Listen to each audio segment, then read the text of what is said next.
Hello, everybody.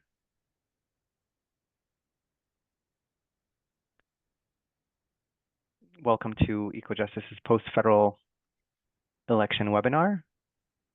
We're just going to wait a few more moments, maybe a minute, to allow more folks to join in, and we will get started shortly after.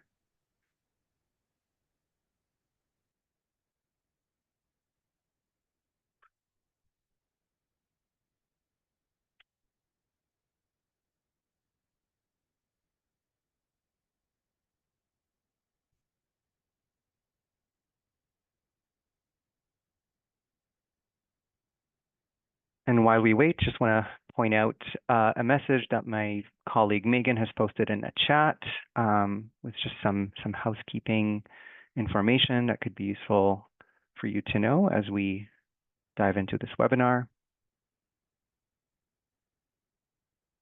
It's really exciting to see so many of you joining this conversation. I think it shows how much interest in the context that we're in right now federally as we, see what this new government is going to be putting on its agenda when it comes to environmental issues and the role that we play at Ecojustice and beyond, the role that we all play to ensure that environmental issues continue to be a priority and we continue to make the progress that we need to address environmental crises. And I think we have some critical mass now, so I will get started. Hello again. My name is Muhannad Malas. My pronouns are he, him, and I am the Director of Law Reform at Ecojustice. What that means is I lead the government relations and campaign strategies for the organization, and I work very closely with our litigation and legal departments, as well as communications and other departments to achieve our law reform goals. And I am joining from Toronto. And Toronto is situated on the traditional territory of many nations, including the Mississaugas of the Credit, the Anishinaabeg, the Chippewa, the Haudenosaunee, and the Wendat peoples, and is now home to many diverse First Nations, Inuit, and Métis peoples. And I want to also just take a moment to acknowledge that 2 days ago on May 5th, we observed the National Day of Awareness for Missing and Murdered Indigenous Women, Girls, Two-Spirit, and Gender Diverse Peoples, also known as Red Dress Day. According to the Assembly of First Nations, only 2 of the 231 calls for justice related to missing and murdered Indigenous women and girls and Two-Spirit and gender diverse peoples have been fully implemented. And in the context of discussing environmental justice priorities in this new federal mandate, it's an important reminder to all of us of the significant work that we as Canadians must do to address systemic injustice experienced by Indigenous peoples. Now, before we get into our panel discussion, I would like to just remind you all, as you can see in the webinar chat, that the chat will be turned off, but I encourage you to use the Q&A function. You'll be able to see it at the bottom of the screen to communicate with us if you have any questions or if you want to chat with or direct something, a comment towards the panel or a question towards the panel or towards the team that's helping run things behind the scenes. Now, why we're here today. Obviously, we are just a few days after a very pivotal election federally in Canada. And we have a new government, and we have a lot on our minds in terms of how we want to make sure that in the middle of everything that is happening today, that environmental issues and then the progress that we made over the last 10 years and more to make some advancements in addressing environmental crises are not lost and that we build on those. And today we have a brilliant panel with us. that's going to speak to some of the key opportunities and challenges facing progress for our healthy communities work, our nature work, and our climate work. But first, I want to take a few minutes to do some context setting. Many of you would agree that this was a very critical election. In some ways, it was kind of existential in the context of the threats that we have been seeing and some of the aggression that we've been seeing from our neighbors south of the border. But that aside, for a number of years, Canadians have been facing a number of crises, from affordability to housing to healthcare, and of course, climate change, pollution, and ecological decline and biodiversity loss. And these crises were something that many Canadians have been very worried about before the US president was inaugurated, President Trump. But of course, as many of you know, since his inauguration, a lot has changed. And now we're also facing an economic war with potentially devastating impacts for our workers, for our communities.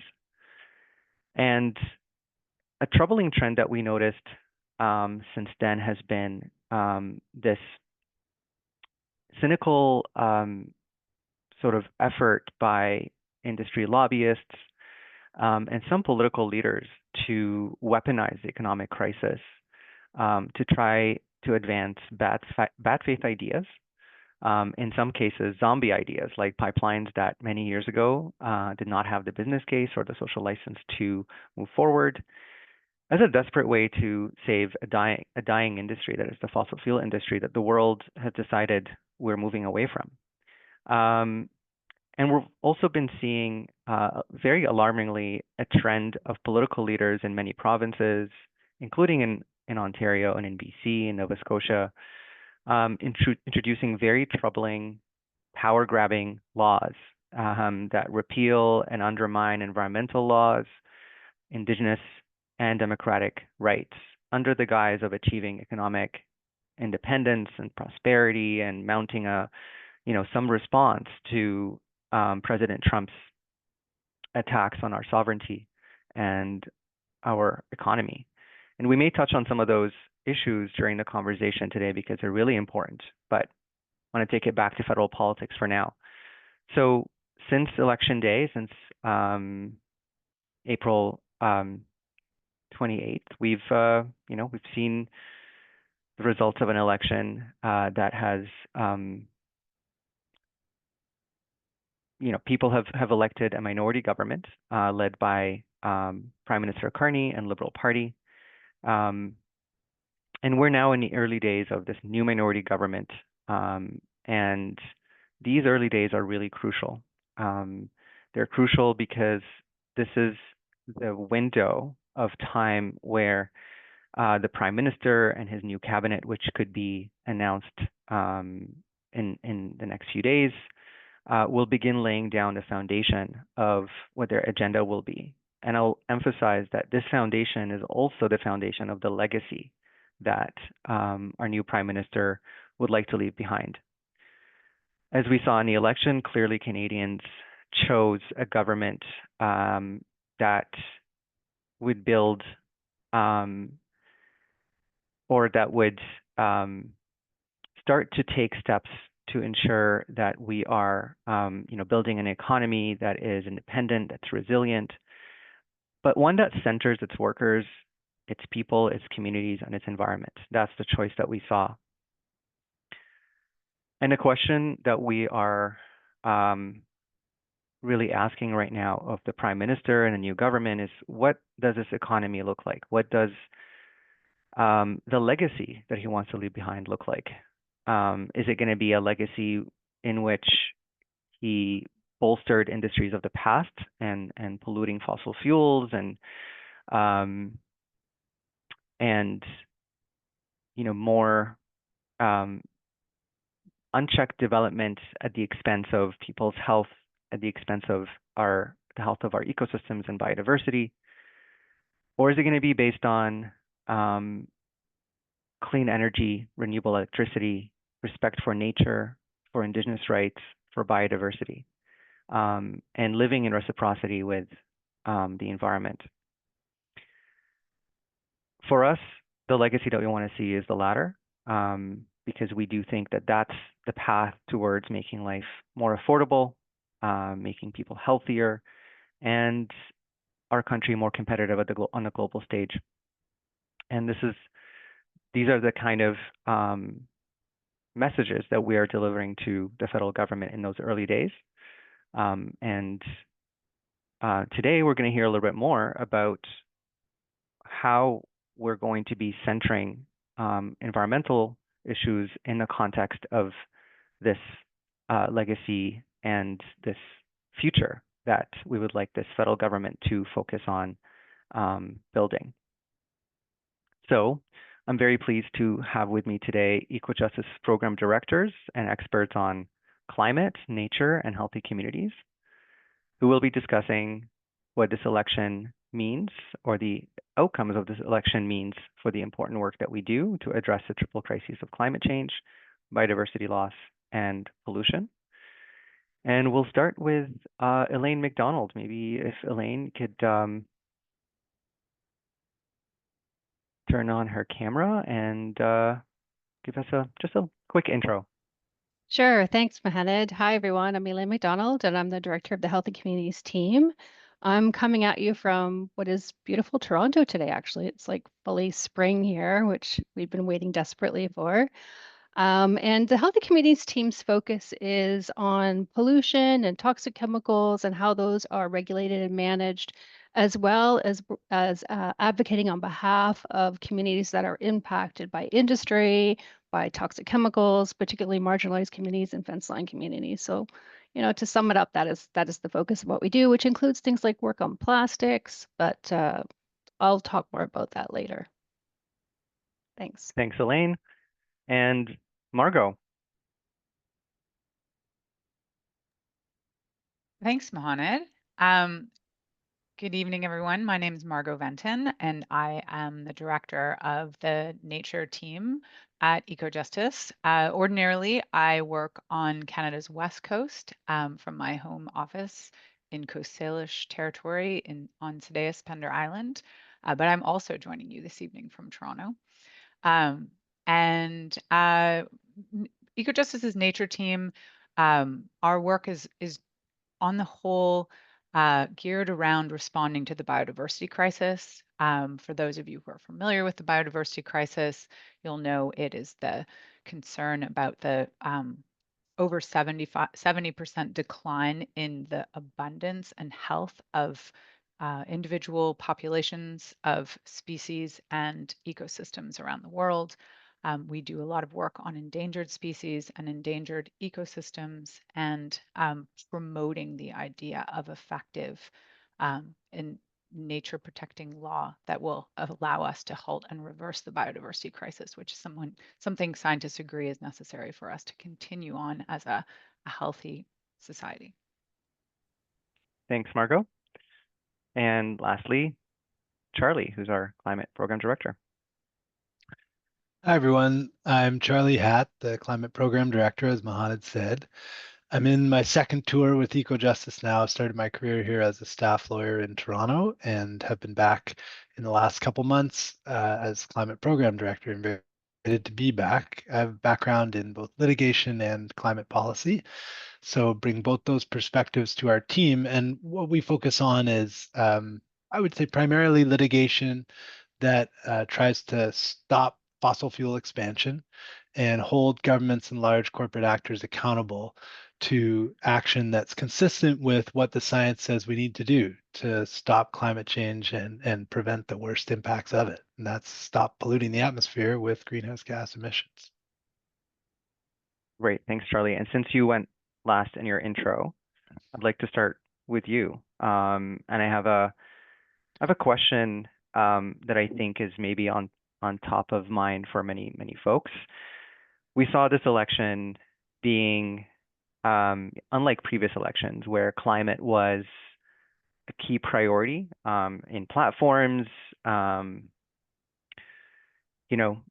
previous election cycles, certain parties lost a lot of seats and couldn't win a lot of seats because they didn't have strong climate platforms. In this election, it became a bit more of a politically contentious issue around specifically, for example, pollution pricing. But it's we're seeing some encouraging signals that climate has not been abandoned as an issue that this minority government is going to focus on. At the same time, there are some troubling signals that certain things may be rolled back or weakened to, allow for more development. So curious about your thoughts in terms of what this new government will be prioritizing, what some challenges might be for the climate work that you and your team do. Great question. So I'm going to start from the kind of high level and then maybe zoom into a few observations a little more granular. So I'm going to share a picture that I think really encapsulates the high level story here. So I hope everyone can see this. Mohanad, chime in if there's any problem with seeing it. But I can see it. I think it's pretty clear. Yeah. Great. Okay. So what we're looking at here is a chart. The black line, it's a chart of basically climate pollution, right?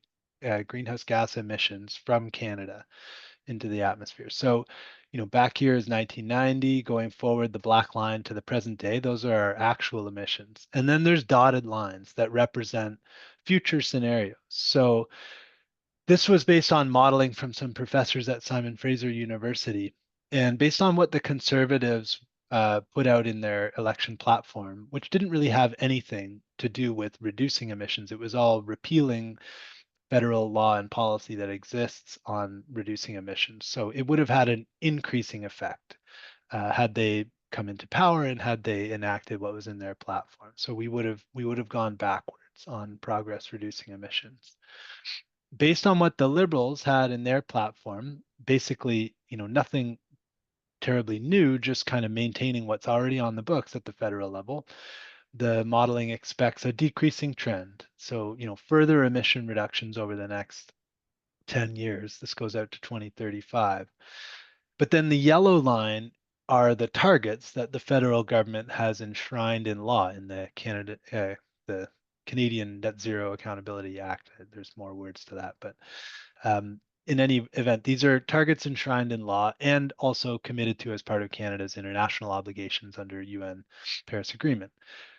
Then finally, the green dotted line is one that I added that says, based on the international scientific consensus, this is what our targets ought to be if we were following the international scientific consensus. So you can kind of think of our role as how can we help Canada get from this dotted red line, which is the course we're on should the Liberals do what they promised to do, down closer, first to the yellow line, but then especially to the green line, right? Because that's the goal of our climate program, get in alignment with international climate science. So, we avoided the worst outcome in terms of the election, and we're still, a long way from where we need to be.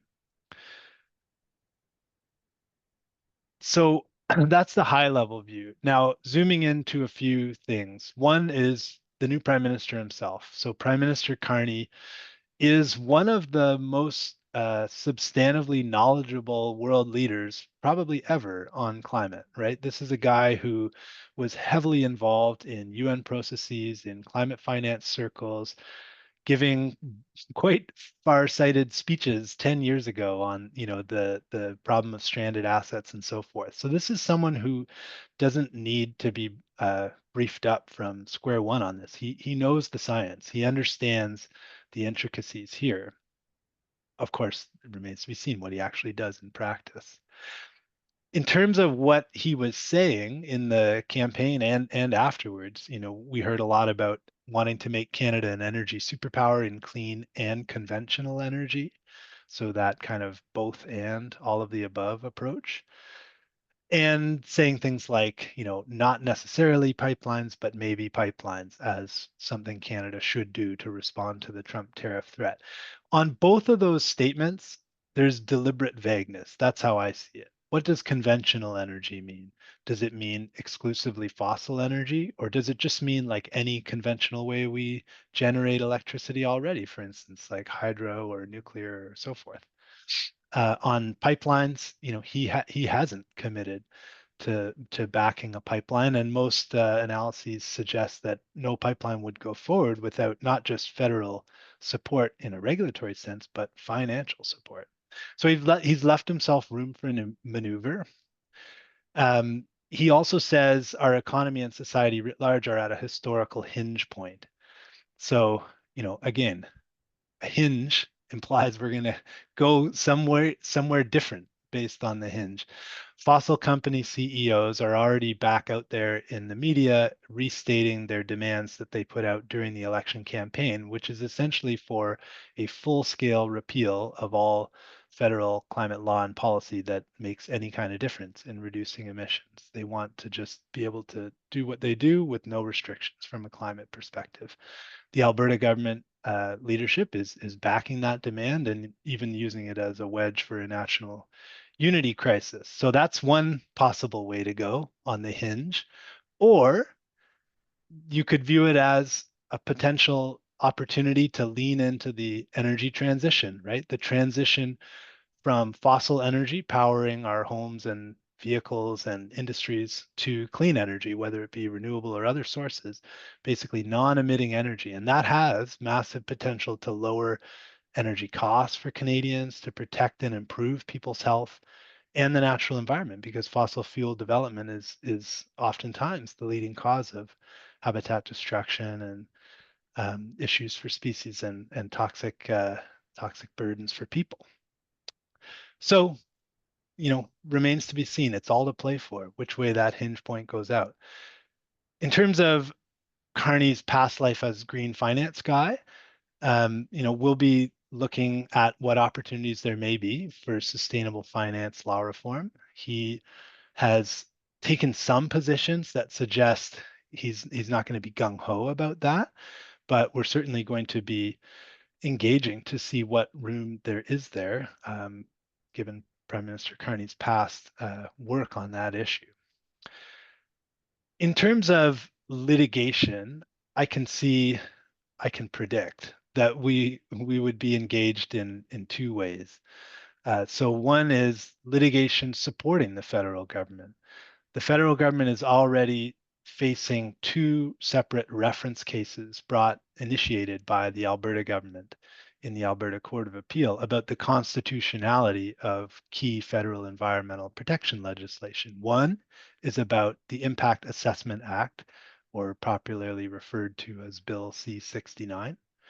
And Ecojustice intervened on the previous reference about the constitutionality of that law. It affects not just climate, but also nature and healthy communities, and is core to good environmental management in Canada. So we have a strong principled basis to intervene again in support of that legislation.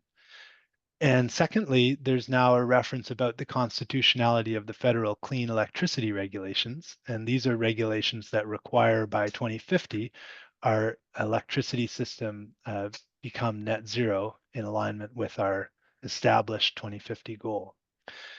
And finally, litigation opposing the federal government. So if the federal government, for instance, is setting emission reduction targets that are not aligned with consensus international science, then they may be meeting our clients in court, just as the Ontario government has in our youth case, the Mathur case, where we've been suing the federal government on charter grounds, or sorry, the Ontario government on charter grounds.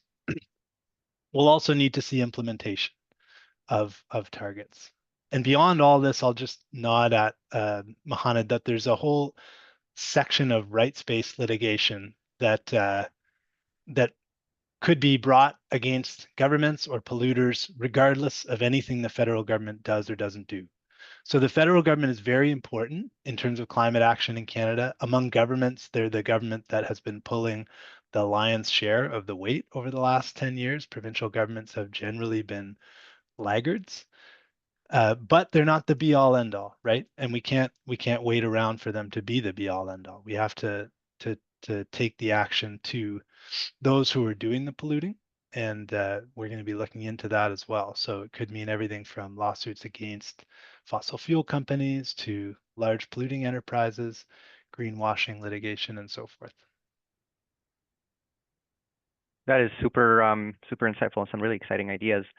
I also do like some of the terms you use, deliberate vagueness and hinge points.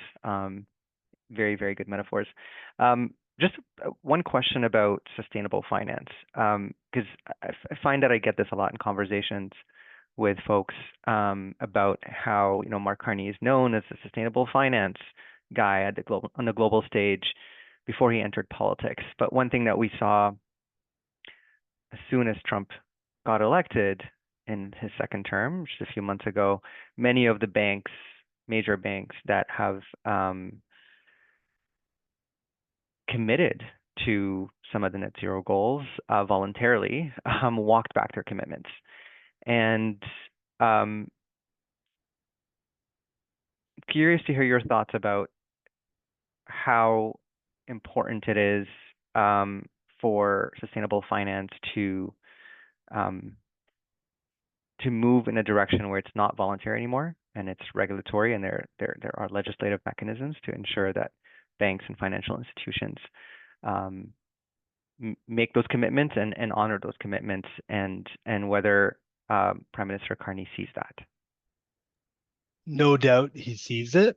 Whether he will act on it is another thing. I'm just apologies for any background noise here. I have a 2-year-old who's wandered in and beseeching me with some demands. But the beautiful dream that Prime Minister Carney started when he was a private citizen at the 2021 Glasgow COP of all the leading financial institutions of the world coming together to finance the energy transition voluntarily and abiding by voluntary disclosure regimes that they would help create. That dream is over, right? Like it's been 4 years and those coalitions have largely disintegrated, and the individual institutions are walking back things that they did. So it it underscores the need for regulation, certainly. Yeah. And that's where we and our supporters come in, I guess, right? Applying the pressure to make sure that he acts on that and not just see it. Well, thanks so much, Charlie. Really appreciate your insights. And we're going to move from climate to nature. And Margot, before the election, Canada played a major role on the global stage by hosting the Global Biodiversity Talks. The Kunming-Montreal Global Biodiversity Framework was signed in Montreal, and there were many investments that the federal government announced following that in terms of conservation and nature protection. And we also had a bill that died in committee, the Nature Accountability Act, which is really a legislation that enshrines those biodiversity targets in law. Now that we have this new government, very curious to hear your thoughts on what this all means for this important work. What does it mean for nature accountability, and what you would like to urge, what you're urging this federal government to do in its early days? Yeah, that's those are all great questions, Mohamed.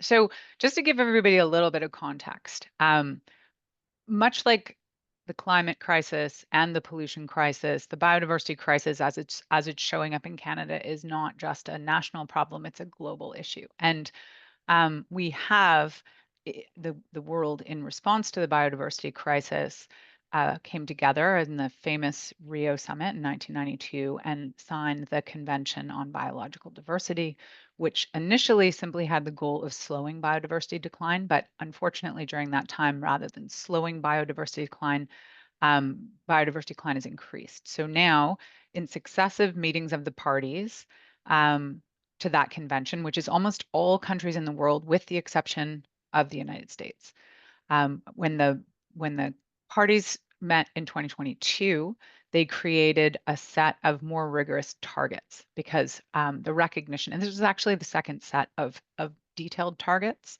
to work towards the halting and reversing the biodiversity decline. And what was the observation between 1992 and when they started to set specific targets was that the general goal of halting and reversing biodiversity decline was too vague. Biodiversity is like all the things that can affect biodiversity is quite complex. And so the parties came together based on scientific input, identified areas to work towards, including things. Probably one of the best known targets is a target around the percentage of protected areas that should be in places set aside where the predominant purpose and objective of that space is the conservation of biodiversity. But there's targets in many other areas. And in 2022, Canada hosted the meeting of the parties, and the world came together and agreed to the global biodiversity targets. So 23 targets in 23 areas, including the goal of setting aside 30% of land and water by 2030. And those GBF targets have been heralded as very deeply meaningful goals. They center people, they implore the taking of rights-based approaches that recognize the importance of involving Indigenous communities and local communities in conservation action. And that's the great thing about the GBF. The challenge of the global biodiversity targets is that they are voluntary. And the track record of the world, including Canada, is that we have failed to meet any of the previous targets globally and on a nation by nation level. And so Canada, in response to that failing track record, proposed creating national legislation which would incorporate those targets, incorporate accountability into the system, bring those targets into Canadian law, and ensure there is a mechanism to monitor the meeting of the targets. And that bill, which was introduced in 2024, was called the Nature Accountability Act. Unfortunately, in January, when Parliament prorogued, the Nature Accountability Act died on the order paper along with all the other legislation, which was in progress through Parliament. And so I think we and others are very interested to see kind of on a very detailed scale, will they reintroduce the Nature Accountability Act? Will Canada continue to play this leadership role globally in responding to the biodiversity crisis? But I think also more broadly, this question is, will biodiversity continue to be an issue that is talked about seriously, that is being addressed seriously? One thing, I mean, I think you noted in your introduction, Mohanad, that this last election was really not about environmental issues largely at all. There was some important conversation about climate, but I think we heard almost nothing about biodiversity. And that is significantly concerning because, the 2024 Living Planet Index report, which is the periodic reporting on the state of global biodiversity, cautioned that we're heading closer and closer to something scientists call tipping points, where ecological systems degrade to a point where they fundamentally change and may no longer work as they have in the past.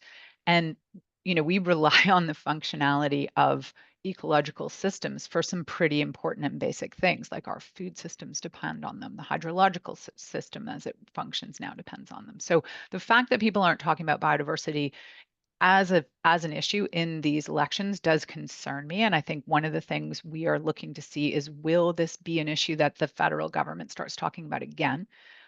There was definitely, throughout history, Canada's played a big role in the Biodiversity Convention. We were the first country to sign the convention. We've hosted, as you mentioned, those very important meetings in Montreal, and we've continued to. We are the country that hosts the secretariat that monitors the implementation of the convention. So we really do want to see Canada playing a strong global role in recognizing the significance of the biodiversity crisis. It is something that threatens the security of the future of everyone living on Earth, just as much, if not more, than the climate crisis. And so it's a really big issue, but I think it's also one that we have to recognize is not one the federal government can solve on its own. So another thing we'll be looking for from the federal government, I think, is how is it going to work with the provinces, and what will the federal government do to respond to what we're seeing, unfortunately, provincially, which is some huge walking back of commitment to biodiversity conservation. For those of you joining us from Ontario, you may well know about the proposed repeal of the Endangered Species Act in Ontario, like a huge about face on species protection.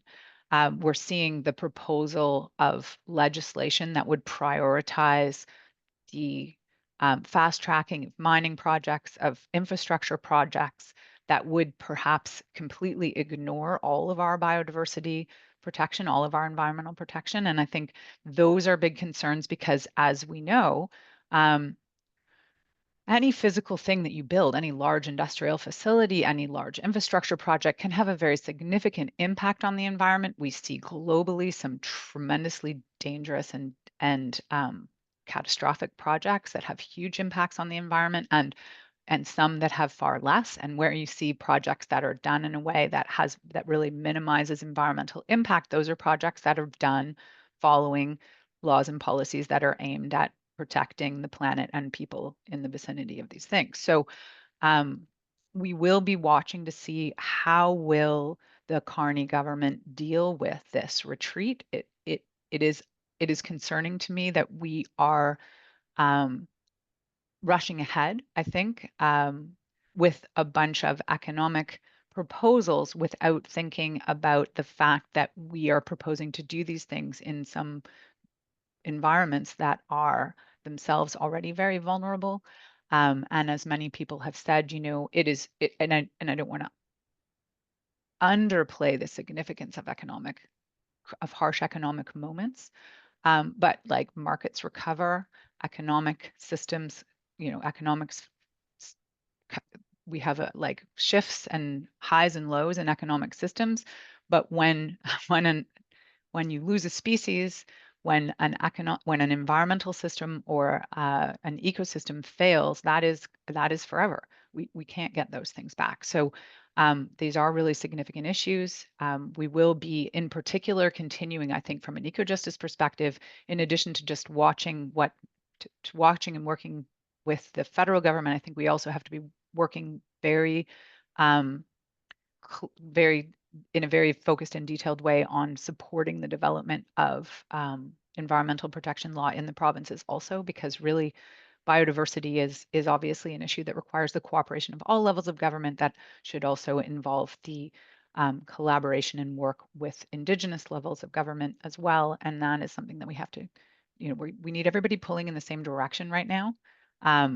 In much this way that we're seeing people come together to pull in the same direction to try and soldier through this threat from the United States. I think we seem to see that same pulling in the same direction of the provinces and the federal government in responding to these major environmental crises, whether it's climate, biodiversity, or the industrial pollution crisis. And Margot, you mentioned Ontario's Bill 5, but in BC also we've seen, some proposed actions by the government to try to streamline environmental assessments, bypass environmental assessments, and just very briefly curious to hear your thoughts on why those are problematic and what could be a path to stop those actions from moving forward. Yeah, I think there's two things. If we're looking at British Columbia and the Western provinces, I think one thing that we are seeing is a retreat from earlier commitments to introduce biodiversity legislation. So in British Columbia, which is Canada's most biodiverse province, there is no endangered species law. There is no law that expressly protects biodiversity. That has been a huge hole in the legislative web, the legal web, that is to protect the web of life. Successive governments have committed to closing that loop and filling that hole. But unfortunately, in the most recent provincial election, we've really seen a walking back of that commitment. The current NDP government, led by David Eby, has been largely silent on whether biodiversity protection is going to be something that government continues its commitment to. And And at the same time, you are also seeing additionally laws that would suspend the operation of protection of certain legislative provisions. So environmental assessment, importantly, might be reduced. Some of the scope of and it's not entirely clear because of the way that these laws have been framed. It's actually not clear how much law would be suspended in the case of any particular project. But what is more of a concern is that these provincial laws propose to create a system whereby the provincial cabinet, the provincial government could decide in any given case that it doesn't want certain laws that protect people and the planet to apply at all. We don't know now what those situations will be. We won't know until we see if the law passes, until we see it in operation. But the premise is very concerning because it essentially gives almost unprecedented and extraordinary power to these provincial governments to decide to do developments in any particular way they find expedient. And there is no there's nothing in the laws which ensure that basic environmental protection will be maintained, or due process, or even health and safety legislation. Anything really could be suspended. So that is a very significant concern. I think we're looking at those laws really closely, as are others. But of course, the best way to avoid this situation is simply ensure that those laws aren't passed. And I think now is the time for people to be stating strongly to the government that this is unacceptable, that these laws go too far, that there's way too little accountability, and there are tools on our websites and other places that allow the public to engage in the process right now and to share their perspective on whether they should go forward. And I would urge everybody to take a moment. Because the idea of suspending the operation of law is really just extraordinarily short-sighted. Laws that protect the life support system that we rely on, laws that protect species, laws that protect communities and people are not red tape. They're there for a reason. And I think the really disappointing and terrifying irony here is clearly Canadians do not want to see Canada on the same path as the U.S. in terms of bringing in these laws that give too much power to the executive branch in terms of removing some of the democratic mechanisms that exist in environmental laws around consultation and assessments, and that's not the direction that some provinces are moving forward on. So, but yeah, really, really important context. Thanks, Margot. So we will now invite Elaine McDonald to speak to some of the issues that we are grappling with within the Healthy Communities program. And interestingly, one of the key issues that we work on, which is plastics, recently became a focus or a target of the Trump administration. And I'm sure you're going to speak to that, but I'm hoping you can really kind of tell our audience about what the new federal government means for our work on toxics and plastics, and specifically if you can also share some insights about how the relationship with the U.S. is impacting that. Sure, thanks. Maybe I'll start with a file which was really very active just before the election, and that is our work on PFAS, also known as per and polyfluoroalkyl substances, and they're also locally referred to as forever chemicals. And I'm sure most people would have heard of them by now. They get quite a bit of attention in the media. They're an enormous class of chemicals. Some numbers vary in terms of how big they are, but like up to 14,000 potentially different substances that are used in a lot of different applications, including consumer products, industrial uses, like your rainproof gear, your pizza boxes, because they're very they're stain resistant and water resistant, and they have these properties which make them very popular for a number of uses, and lubricants and so on.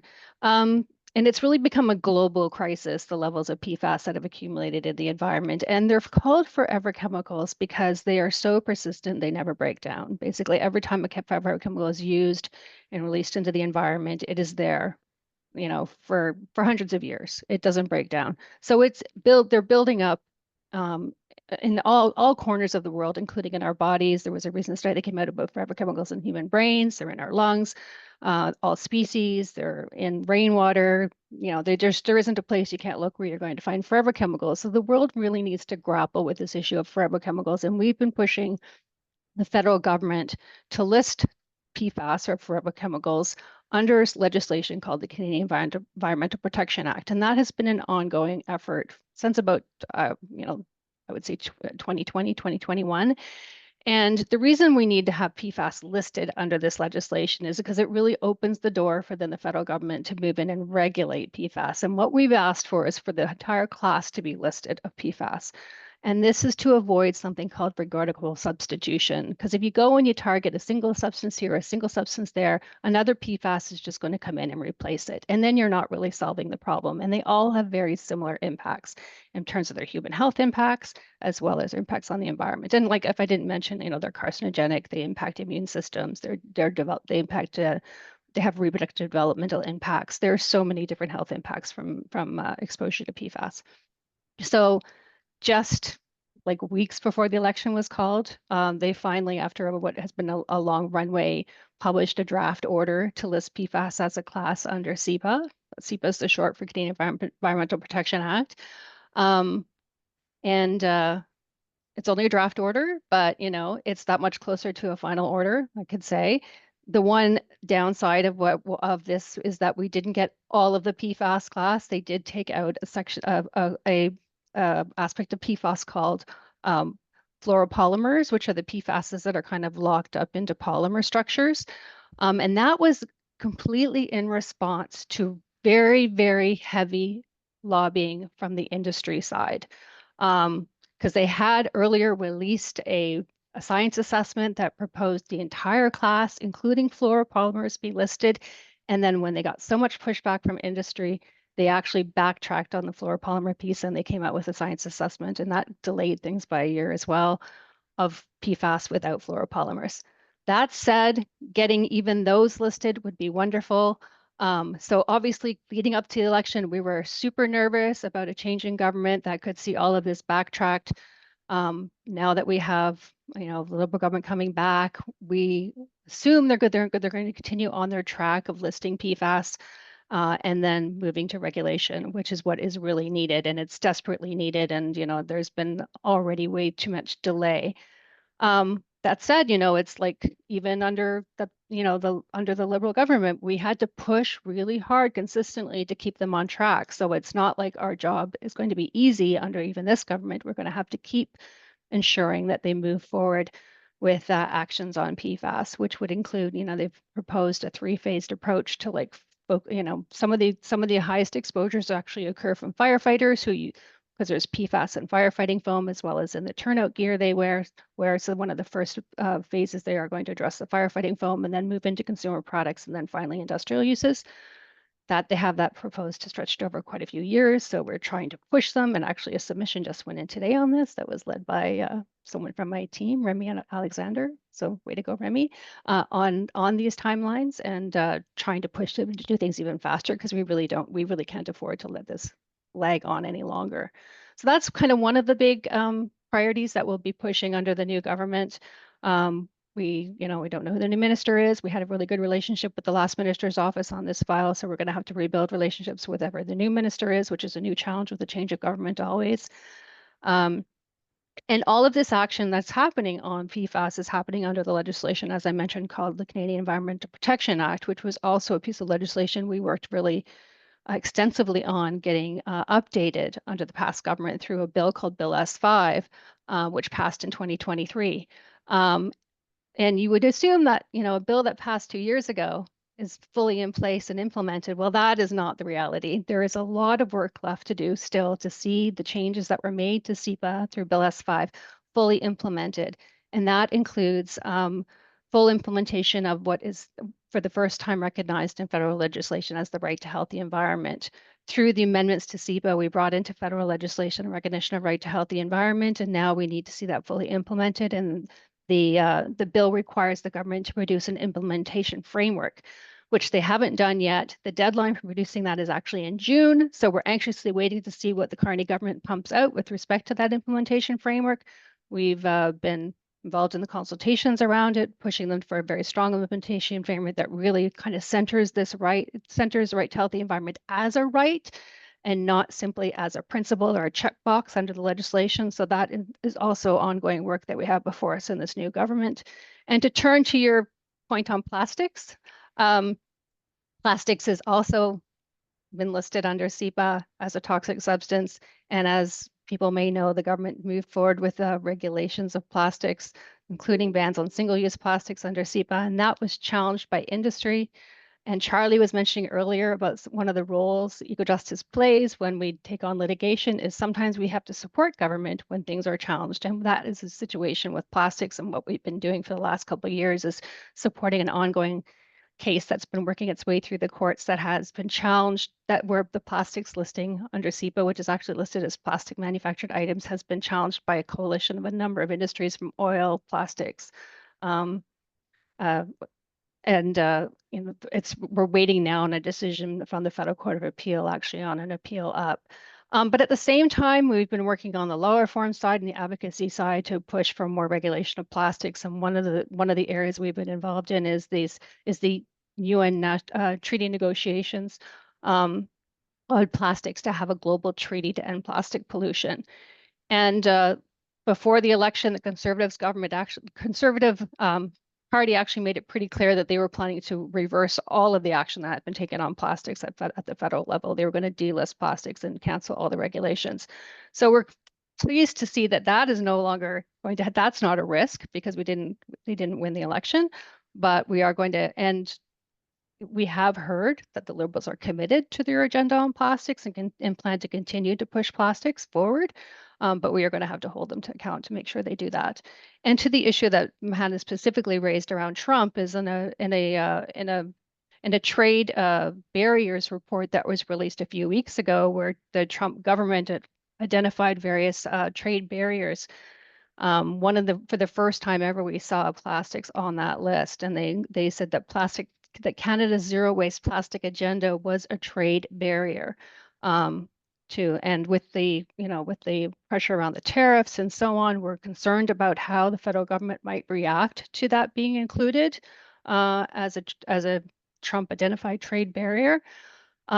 We did put out a quick react when that report came out and pointing out that, if Canada wants to be expanding trade with countries around the world, which is what Canada has been, Carney has very much been talking about that, closer relationships with Europe and so on.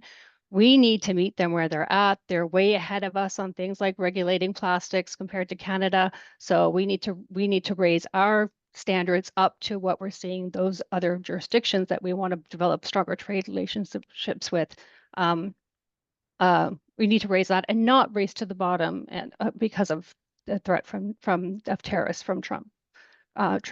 So that's kind of what's going on with plastics as well. I can touch on one more file, and that's pesticides. We do a lot of work on pesticides, and we do particularly quite a bit of litigation on pesticides.